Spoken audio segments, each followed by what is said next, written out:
Okay, with all the chaos happening in the world, there's this one big question that just keeps popping up over and over again. Are we finally seeing a permanent, real shift in global manufacturing away from China? Well, today we're diving deep to figure out if this time is actually different. I mean, it feels like every few months, right? There's another crisis.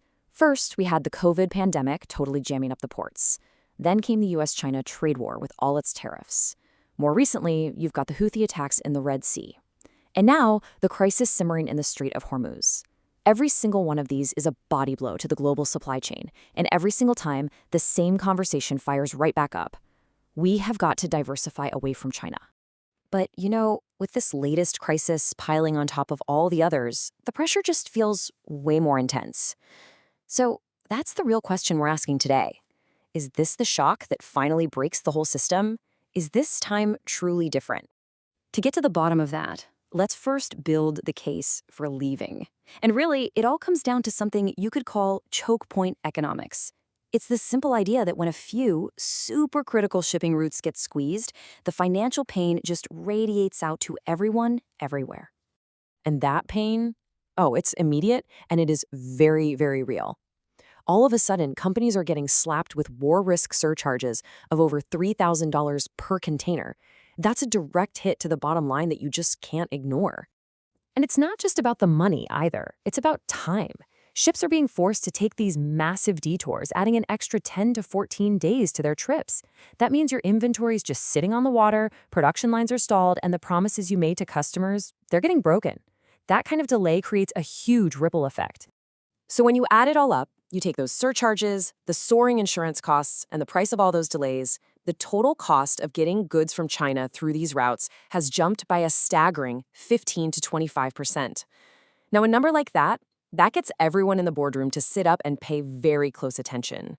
So the reaction here is pretty logical, right? This idea of a China plus one strategy, it's not some niche think tank idea anymore. It's becoming standard operating procedure for major companies. They might not be packing up and leaving China entirely, but you can bet they are scrambling to build a backup plan.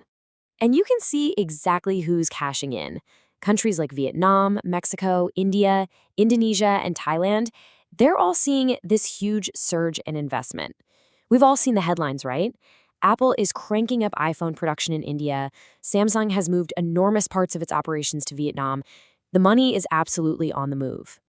But, and this is a huge but, that is only half of the story. Now we have to look at the other side of the coin, the incredibly powerful counter-argument. And you can sum it all up in two words: China's industrial gravity.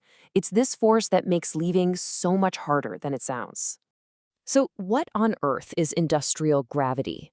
Well, think of it as this unique, almost unbeatable combination of things that China has built up over decades. We're talking about mind-boggling scale, world-class ports and railways, millions of highly skilled workers, and this incredibly dense network of suppliers where you can find any part you need practically overnight. It creates a pull, a force that is almost impossible to escape. Just to put the scale problem into perspective, look at Vietnam, one of the biggest winners of this diversification trend.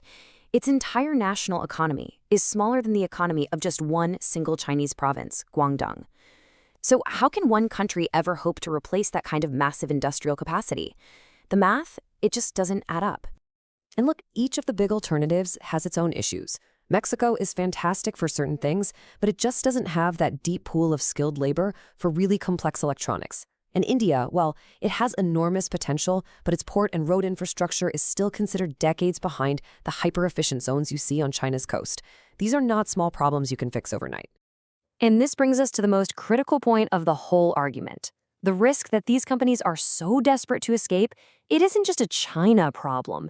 It's really an Asia problem. Moving your factory a few hundred miles from Shenzhen to Ho Chi Minh City doesn't magically solve the root issue.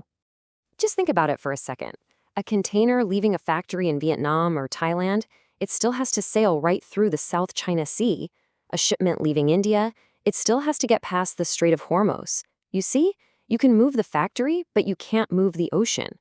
You end up facing the exact same maritime choke points and the exact same risks.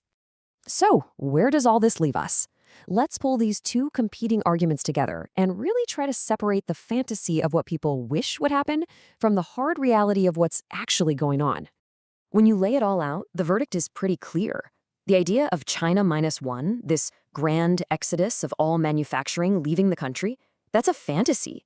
The industrial gravity is simply too strong.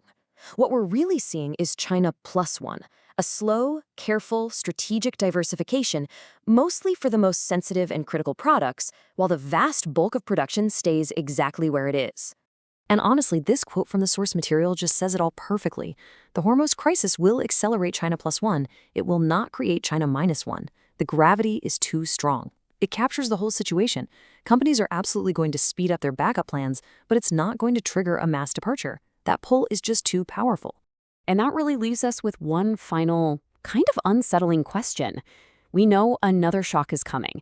It's not a matter of if, it's a matter of when and where. So if China's industrial gravity really is unbreakable, what is the next crisis actually going to change? Or are we just stuck in this cycle for good?